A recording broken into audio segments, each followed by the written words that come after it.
Bien, entonces, el rol del psicólogo social como gestor comunitario, ¿sí? Es poder desarrollar un pensamiento estratégico en él, esto que decía, ¿no? El psicólogo social, es decir, hacer como este análisis y también en su colectividad, ¿sí? Es decir, poder promulgar acciones que nos representen primero, pero que después también se haga a nivel un poco más macro, que sea compartido, ¿no? Es decir, a través solamente de, siempre digo, ¿no? El debate. Todo toma como el debate, ay no, se arma cada lío, cada malentendido, cada discusión. No, los debates deben ser generadores de otras miradas, de aprendizajes, ¿no? Es decir, no tengo que estar de acuerdo, pero sí uno queda reflexionando con esos debates. Deben ser enriquecedores y en buenos términos, no es para generar conflicto, ¿no? O discusiones acaloradas, ¿no? Que se pueden pasar como de rosca y conllevar a otra cosa. No, los debates deben ser enriquecedores. ¿Por qué? Porque en los debates hay diferentes puntos de mirada, ¿no? Diferentes posiciones, que justamente hace al enriquecimiento cultural. Es decir, yo opino una cosa, el otro opina otra, el otro opina otra, el otro opina otra, y el que opina diferente a mí, yo lo puedo tomar como aprendizaje, como enriquecedor cuando me quedo pensando y digo, ah, sí, también podría ser así, ¿por qué no? No sé, la cortina que tengo de fondo, yo la veo bordó, ¿no? Es la cortina bordó. Y otro me puede decir, para mí es azul. Y yo me quedo pensando, bueno, podría ser, es decir, ¿en dónde dice que eso? Es decir, fíjense que el color, el nombre del color, es algo que aprendemos, ¿no? Que es así y es así, digamos, ¿no? No encuadra otra cosa más, pero no hay algo que sea. Siempre me voy a lo filosófico y digo, no hay algo del orden absoluto. No hay nada de verdad en absolutamente nada. Todo es cuestionable porque todo se transforma. Es decir, cualquier mínima variedad, pongo a lavar la cortina, se mancha con un pantalón negro que destiñe, mi cortina bordó va a pasar a tener otro color y no va a ser bordó. Ahí ya me cambió totalmente la percepción que tenía de la cortina, ¿no? Para mí va a seguir siendo la cortina bordó, pero otro va a mirar y me va a decir, me parece que no es bordó, ¿no? Bueno, esas otras puntos de mirada, ¿sí?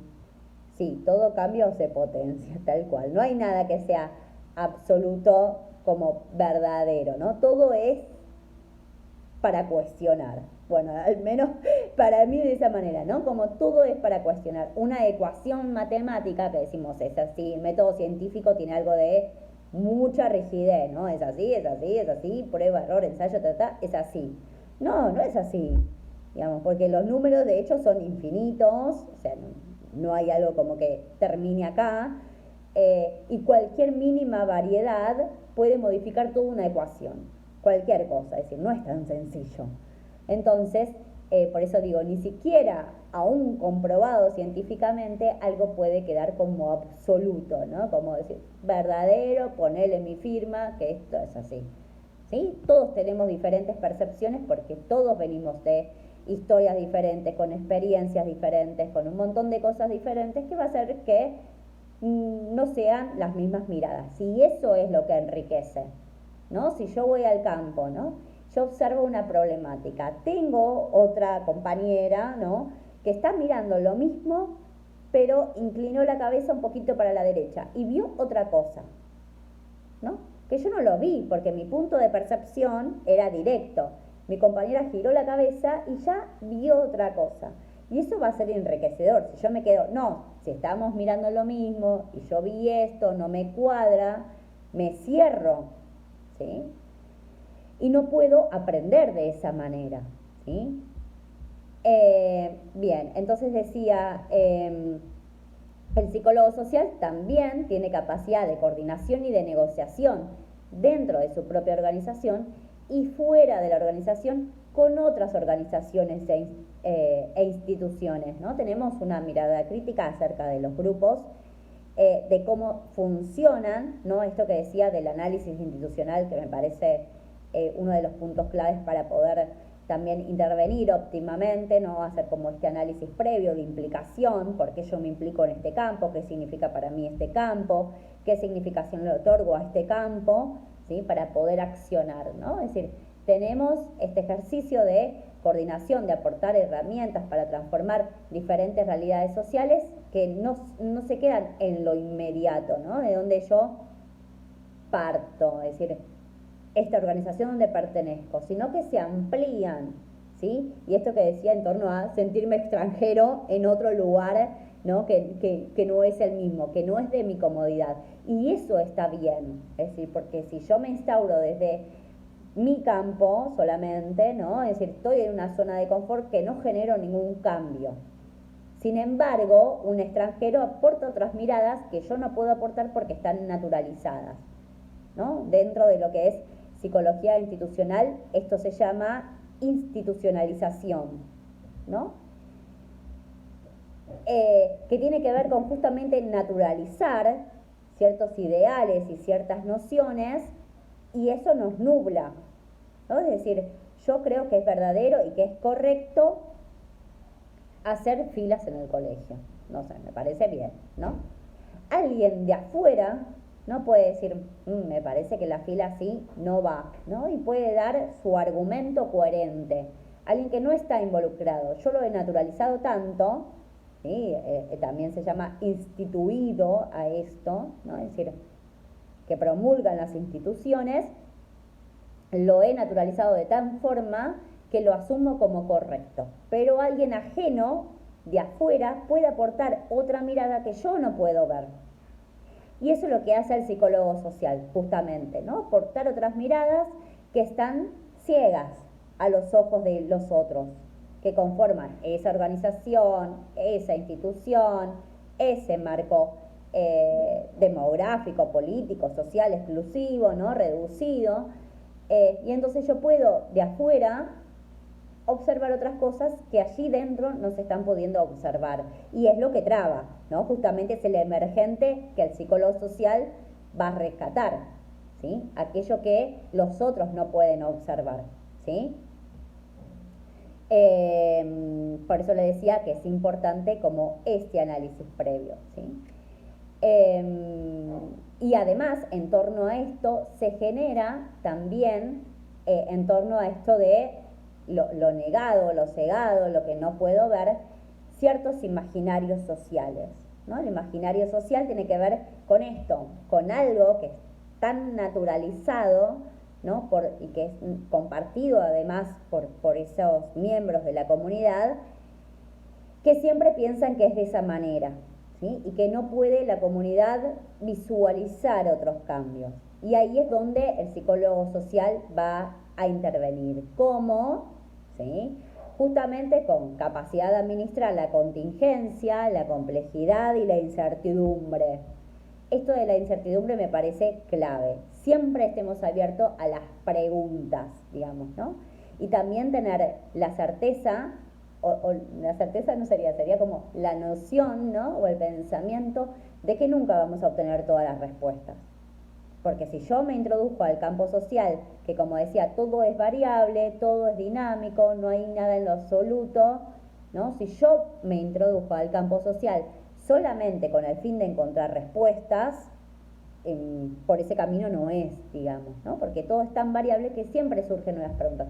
Y está bien, porque esas preguntas van a orientar mi accionar justamente, ¿sí? Las preguntas que me vaya surgiendo de la problemática a la cual me voy a involucrar y que voy a accionar, ¿sí? Y a la vez el psicólogo social entonces también tiene que tener capacidad de dirigir estrategias de conducción que sean participativas con respecto al propio personal y a las personas de los programas y proyectos sociales con los cuales vayamos a trabajar, ¿no? Es decir, la participación de los mismos actores, sean en donde nos vayamos a involucrar, ¿no? Organizaciones, instituciones, grupos, bueno, va a ser fundamental la voz de los demás, la participación de los demás también, ¿sí? Entonces, los psicólogos sociales especialistas en conocimientos técnicos de las problemáticas del sector que les va a tocar atender, y con suficiente formación en cuanto a conocimientos, habilidades de gestión organizacional y planeación participativa, se convierten entonces en elementos claves para poder generar encuentros, alianzas, redes, ¿sí?, de redimensiones, nuevos vínculos sociales y nuevas formas también de acción colectiva, ¿sí?, que se van a trabajar en el seno de las comunidades, ¿sí?, que va a ser importante. ¿Qué pasa entonces, un poco para ya ir cerrando, porque ya estoy medio en hora y todavía nos toca trabajar un poquito más, pero bueno, también empezamos tarde, así que denme tiempo para esos 10 minutitos que empezamos un poco tarde. Esta configuración de movimientos sociales, ¿no? Recién hablaba acerca de la gestión social, pero también de la participación, ¿no?, de la importancia de la participación de agrupaciones, organizaciones, ¿no?, personas que se reúnen con distintos intereses, que pelean por ellos, ¿sí?, se hacen escuchar. Este nuevo ciclo de protestas, ¿sí?, cobra gran impulso a partir de la década del 90, tiene que ver con el neoliberalismo, con todas las reformas en cuanto a organización de producción, gestión de recursos, ¿sí?, con el capitalismo extensivo en toda Latinoamérica, ¿sí?, es decir, para ubicarnos un poco en contexto, es decir, cómo han surgido a partir de un poquito antes de la década del 90, todos estos nuevos cambios que impulsan entonces movimientos sociales que empiezan en la década del 90 a protagonizar características distintivas que diferencian de aquellos que signaron un escenario de la contestación social en décadas pasadas, ¿no? El primer hecho evidente nos va a indicar que la mayoría de las organizaciones sociales que promueven estas protestas han surgido o han sido refundadas en las 2 últimas décadas, ¿no? Pero no se trata solo de una cuestión que va a remitir exclusivamente a la vida o historia organizacional de estos movimientos, sino que particularmente de la configuración, ¿sí?, que asumen las organizaciones sociales, ¿sí?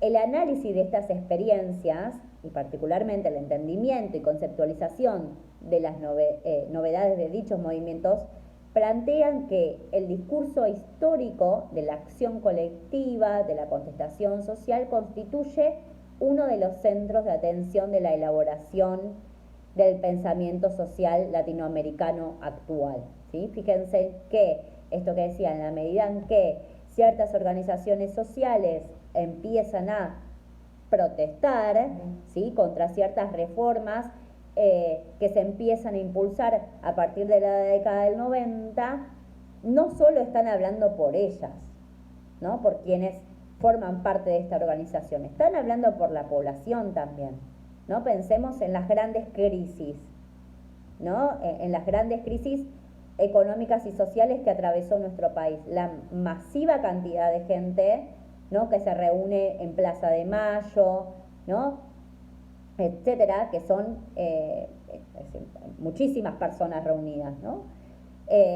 Hay organizaciones sociales y personas que no pertenecen en sí a una organización social, pero que claramente se sienten identificadas por los procesos estos de crisis que tuvimos y que seguimos teniendo, digo, ¿no? Pero fíjense cómo no son solo las organizaciones sociales que en su mayoría representan movimientos políticos, además, ¿no?